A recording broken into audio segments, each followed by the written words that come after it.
পরিস্থিতি এমন হয়ে গেছে যে সব দোষ সব ভুল আমারই, অথচ তেমন কিছুই করিনি আমি। কখনো কারো খারাপ যায়নি, তবুও জানি না সব খারাপ কেন আমার সাথেই হয়। তবে জীবন নিয়ে কোনো আফসোস নেই। আমিও দেখতে চাই আমার ধৈর্য কতটুকু আমি মানিয়ে নিতে পারি। আর ধন্যবাদ জানাই তাদেরকে যারা আমার জীবনের প্রত্যেকটা পথে পথে একটা করে উচিত শিক্ষা দিয়েছে আমাকে।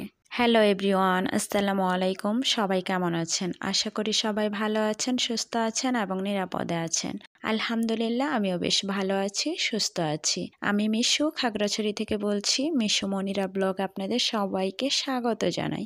এখানে আমি ব্রেড ভেজে নিচ্ছিলাম ডিম দিয়ে কিন্তু এইভাবে ব্রেড খেতে কিন্তু বেশ ভালো লাগে। আমার কাছে তো ভীষণ ভালো লাগে। কার কাছে কেমন লাগে কমেন্টে জানাতে ভুলবেন না।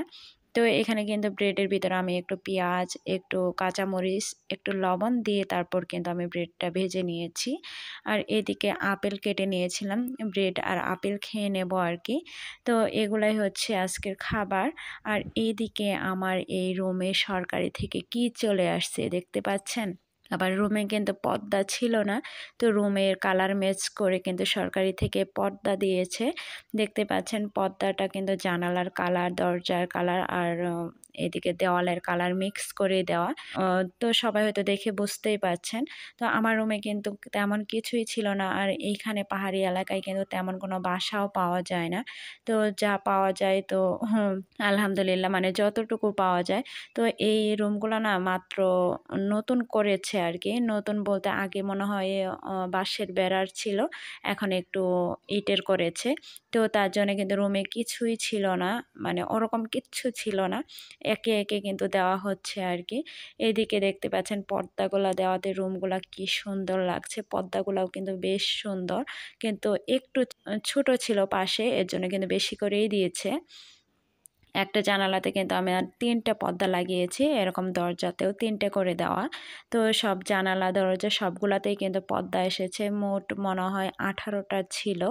তো এদিকে কিন্তু আমি পর্দাটা টানিয়ে আমি বিছানাটা ভাবলাম একটু ঝেড়ে নেই। এটা কিন্তু আগের দিন বিকালবেলা ছিল এই পর্দা টানানোর ভিডিওটা। আর পর্দাটা দিয়ে গেছে ভাইয়ারা, আর দিয়ে কিন্তু বাহিরের পর্দাগুলো ওরা নিজেরাই লাগিয়ে দিয়েছে, আমি শুধু ভিতরের গুলা লাগিয়ে নিয়েছি। তো দেখতে পাচ্ছেন দরজা জানালা সবকিছু কিন্তু পর্দাতে একদম বেশ মানিয়েছে, খুব ভাল লাগছে। মানে রুমটায় একটা পরিপূর্ণ লুক চলে এসেছে আর কি। তো যে কয়টা বাসা আছে সবারই কিন্তু পর্দা দিয়েছে, মানে সব বাসারই কিন্তু একই কালার, একই সব কিছু। তো এক রুমে যা দেয় অন্য রুমেও কিন্তু তাই দেয়। তো এখানে কিন্তু এই যে চেয়ার টেবিল দেখতে পাচ্ছেন আমরা আসার পরেই কিন্তু দিয়েছে। তো যাই হোক, এদিকে কিন্তু পরের দিন সকালবেলা আমি উঠে আমি বাসি কাজগুলো করে নিব আর কি। রাতের প্লেট বাটি যা ছিল এগুলো টেবিলেই গুছিয়ে রেখেছিলাম। তো ওইগুলো মাজার জন্য কিন্তু আমি বাহিরে রেখে এসেছি আগে, যে ভাবলাম বাহিরে রেখে তারপর আমি রুমটা হালকা করে গুছিয়ে তারপর যাব পানির কাজ করতে আর কি। তো এদিকে কিন্তু টেবিল চেয়ার একটু হালকা করে মুছে নিলাম, যে হালকা ধুলো পড়ে গেছে আর কি, তাই মুছে নিলাম। আর এদিকে বিছানাটাও একটু অগোছালো হয়ে আছে, ভাবলাম বিছানাটাও একটু টান টান করে ঝেড়ে নেই। টান টান থাকলে কিন্তু দেখতেই ভালো লাগে, আর একটু যদি অগোছালো থাকে দেখতে ভালো লাগে না। তো এদিকে কিন্তু আমি বিছানাটাও টান টান করে ঝেড়ে তারপর আমি রুমটা ঝাড়ু দিয়ে নিচ্ছি। রুমটা ঝাড়ু দিয়ে নেব। আর এই পর্যায়ে যারা আমার ভিডিওটা দেখছেন একটা লাইক দিতে ভুলে গিয়েছেন, প্লিজ একটা লাইক দিয়ে ভিডিওটা দেখে নেবেন। আর যারা নতুন বন্ধু আজই আমার চ্যানেলে এসেছেন তাদেরকে একটাই রিকোয়েস্ট করব, প্লিজ চাইলেই কিন্তু আমার চ্যানেলটাকে সাবস্ক্রাইব করে দিতে পারেন। আর যারা অলরেডি সাবস্ক্রাইব করে দিয়েছেন তাদেরকে তো অসংখ্য অসংখ্য ধন্যবাদ। এদিকে কিন্তু আমি রুমটা ঝাড়ু দিয়ে এসে আলনাটা গুছিয়ে নিচ্ছিলাম। আলনাটা আমার প্রত্যেক দিনই অগোছালো হয়ে যায়, কেন যে হয় নিজেও বুঝি না। এর জন্য কিন্তু আমার আলনা বিরক্ত লাগে। কার কাছে কেমন লাগে জানাবেন। গোছানোর পর আবার অবশ্যই ভালো লাগে, কিন্তু গোছানোর আগে বিরক্ত লাগে, কারণ প্রত্যেক দিনই গোছাতে হয়। আর যাই হোক, এই যে আলনার নিচে কিন্তু আমি প্রেশার কুকার, রাইস কুকার এগুলো রেখে দিয়েছি, কারণ আমার ওরকম কিছু নেই কার ভিতরে রাখবো তাই। তো যাই হোক, এদিকে কিন্তু আমি কাপড় বের করে নিয়ে চলে এসেছি পরিষ্কার করার জন্যে। আর এদিকে দেখুন আপনাদের ভাইয়া জাম্বুরা পেরেছে, এগুলো কিন্তু একদম টাটকা গাছের। আমার বাসার সাইডে একটা গাছ আছে, তো সেইখান থেকে আপনাদের ভাইয়া পেরে নিয়ে এসেছে। তারপর কিন্তু আমি অফ ক্যামেরাতে কিন্তু আমি কাপড় পরিষ্কার করে নিয়েছি। সেই কাপড়গুলো কিন্তু আমি রোদে দিয়ে নিচ্ছি, কেন জানি আমার প্রত্যেক দিন কাপড় ধুতে হয়। তো যাই হোক, এদিকে কিন্তু আমি অফ ক্যামেরাতে সব কাপড় ধুয়ে নিয়েছিলাম, আর রোদ থাকতেই কিন্তু আমি কাপড়গুলো রোদে দিয়ে দিচ্ছি। আর রোদ থাকতে রোদে দিলেও কিন্তু শুকাতে চায় না, হালকা একটু করে ভিজা থেকেই যায়, কারণ আমার বাড়ির ভিতরে তেমন মানে সারাদিন রোদ থাকে না। আর দেখতেই পাচ্ছেন, একটুর জন্য কিন্তু দুর্ঘটনার হাত থেকে আমি বেঁচে গেলাম, কারণ এখানে যে গর্ত ছিল সেটা আমি দেখতেই পাইনি।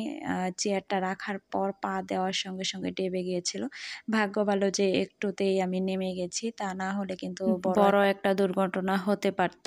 তো যাই হোক, আল্লাহ বাঁচিয়ে দিয়েছে। আর এদিকে দেখুন, আমি রুমে চলে এসেছি। দেখেন আমার রুমটা গোছানোর পর কেমন লাগছে দেখতে। ফ্রিজটা কিন্তু সরকারি না, সেটা আমার নিজের টাকায় কেনা। তো যাই হোক, তারপর কিন্তু আমি রান্নাঘরে চলে এসেছি রান্না করার জন্য। আর এইদিকে আমি প্যানে একটু জিরা, তারপর একটু দারচিনি, তারপর একটা মানে সাদা এলাচ, এগুলো কিন্তু ভেজে আমি গুঁড়ো করে নেব। তো আমি অল্প অল্প করেই করার চেষ্টা করি, একবারে বেশি করার ঝামেলা করি না, আবার মাঝে মধ্যে করেও থাকি। তো এদিকে কিন্তু আমি জিরাটা ভেজে আমি গুঁড়া করে নেব। আর এই সাইডে কিন্তু আমি বসিয়ে দিয়েছি কড়াইতে ফোড়নে দিয়েছি শুধু জিরা, আর এদিকে পেঁয়াজ আর হালকা একদম কুচি কুচি করে রসুন দিয়েছি। দিয়ে আমি ভালো করে ভেজে নিয়েছি, নিয়ে কিন্তু আমি বাটা মশলাগুলো দিয়ে নিয়েছি, পেঁয়াজ বাটা, তারপরে আদা বাটা, এগুলা। তো এখানে কিন্তু আমি গরুর মাংস রান্না করব এর জন্যে। আর এইদিকে আমি হালকা করে মানে মশলাটা কষিয়ে নিয়ে তারপর আমি গুঁড়া মশলা যা যা লাগে আমি দিয়ে নিচ্ছিলাম। তো এখানে কিন্তু আমি মরিচ গুঁড়া, হলুদের গুঁড়া, ধনিয়া গুঁড়া, জিরার গুঁড়া আর লবণ দিয়ে ভালো করে কষিয়ে নিয়েছি। নিয়ে আমি কিন্তু গরুর মাংসটা দিয়ে নিয়েছি। গরুর মাংসটা দিয়ে ভালো করে মিক্স করে নিব আর কি, নিয়ে ঢাকনা দিয়ে ঢেকে দেব। এটার ভিতরে কিন্তু পানি উঠবে আর কি। আর এদিকে দেখতে পাচ্ছেন, আমি কিন্তু বেলান পিঁড়িতে আমি জিরা গুঁড়ো করে নিয়েছি। আর এদিকে মাংসেতে যা পানি উঠেছিল সেই পানি দিয়ে কিন্তু আমি কষিয়ে নিয়েছি। নিয়ে তারপর আমি আলু আগে ভেজে রেখেছিলাম, সেই আলুটা দিয়ে আর হালকা একটু জিরা আর মানে দারচিনির গুঁড়োটা দিয়ে দিয়েছি। দিয়ে আমি ঝোলের পানি অ্যাড করে দিলাম, দিয়ে আমি ঢাকনা দিয়ে কিন্তু আমি রান্না করে নেব আর কি। যতটুকু আমার ঝোল রাখা দরকার ওইভাবে কিন্তু আমি রান্না করে নেব।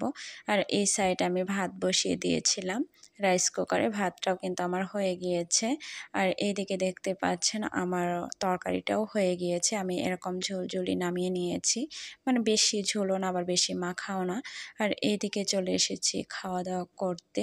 আর এদিকে দেখতে পাচ্ছেন, আমি কিন্তু রসুন দিয়েছিলাম, একটা একটা করে কোয়া ছাড়িয়ে দিয়েছিলাম, যেহেতু বড় বড় রসুনের ছিল, কোয়া ছিল, তাই আমার রসুন দিলে কিন্তু খেতে ভীষণ ভালো লাগে আর কি। আর এদিকে খাওয়া দাওয়ার পর, এটা কিন্তু বিকালবেলা ছিল, ভাবলাম যে জাম্বুরাগুলো একটু কেটে নেই, কেমন খেতে কেমন, আমি অনেক দিন হলো জাম্বুরা খাই না আর কি। তো এর জন্য ভাবলাম যে একটু কেটে ভর্তা বানিয়ে নেব আর কি। তো কেটে দেখি না, বেশ ভালো ছিল, দেখতেও একদম লাল টকটকে ছিল, খেতেও ভালো ছিল। লাল জাম্বুরাগুলো কিন্তু খেতে বেশ ভালো লাগে, মিষ্টিও লাগে। তো এগুলা কিন্তু আমি একে একে ছাড়িয়ে একটু ভর্তা করে নেব। একটু খেয়েও দেখছিলাম যে আদৌ কেমন, সত্যি অনেক ভালো ছিল। আর টাটকা জিনিসের মজাই আলাদা, গাছ থেকে পাড়া। তো আমি কিন্তু সব একে একে সুন্দর করে ছাড়িয়ে নিয়েছি, মানে এগুলা একে একে সুন্দর করে ছাড়িয়ে নিয়ে আমি ভর্তা বানাবো আর কি। আর আমি ভর্তাটা একটু করেই বানাচ্ছি, একটু সরিষার তেল, একটু মরিচ, একটু চিনি, লবণ।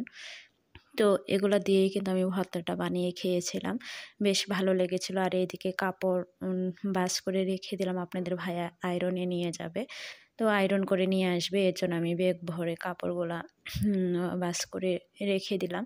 রেডি করে না রাখলে নিয়ে যাওয়া হয় না, আমার মনে থাকে না। তো ব্যাগ ভর্তি করে সাইডে রেখে দেবো, যেন যাওয়ার সময় মনে করে নিয়ে যাইতে পারে। আর এইদিকে নিয়ে চলে এসেছিল বসনিয়া। তো বসনিয়া আমি কখনো খাইনি, এইখানে এসে আমি প্রথম বসনিয়া খাইলাম, আর হালিমের সঙ্গে। হালিম, বুসনিয়া আর নিয়ে এসেছিল আখের রস। দেখতে পাচ্ছেন আখের রসগুলো একদম টাটকা। আর এইদিকে এই যে বুসনিয়া কে কে খেয়েছেন, বুসনিয়া কে কে চিনেন আমাকে কমেন্টে জানাবেন। আমি তো চিনতাম না, জানতামও না, কিন্তু খেতে কিন্তু বেশ মজা। নান রুটির থেকে এটি বেশি মজা আমার কাছে মনে হয়। আর বিশেষ করে এটা বেশিরভাগ খাওয়া হয় হালিম দিয়ে। এখানের হালিম একটু অন্যরকম, আমাদের ওখানের হালিম অন্যরকম, এই পাহাড়িদের হালিম অন্যরকম। তো এই হালিম দিয়ে এই বসনিয়াটা খেতে বেশ ভালো লাগে। আপনাদের ভাইয়া আর আমি খাচ্ছিলাম, তো আমার কাছে ভীষণ মজা লেগেছে বসনিয়াটা। আর প্রথম খাওয়ার ফিলিংসটাই আলাদা। তো আজ এই পর্যন্তই, সবার থেকে বিদায় নিচ্ছি। আল্লাহ হাফেজ।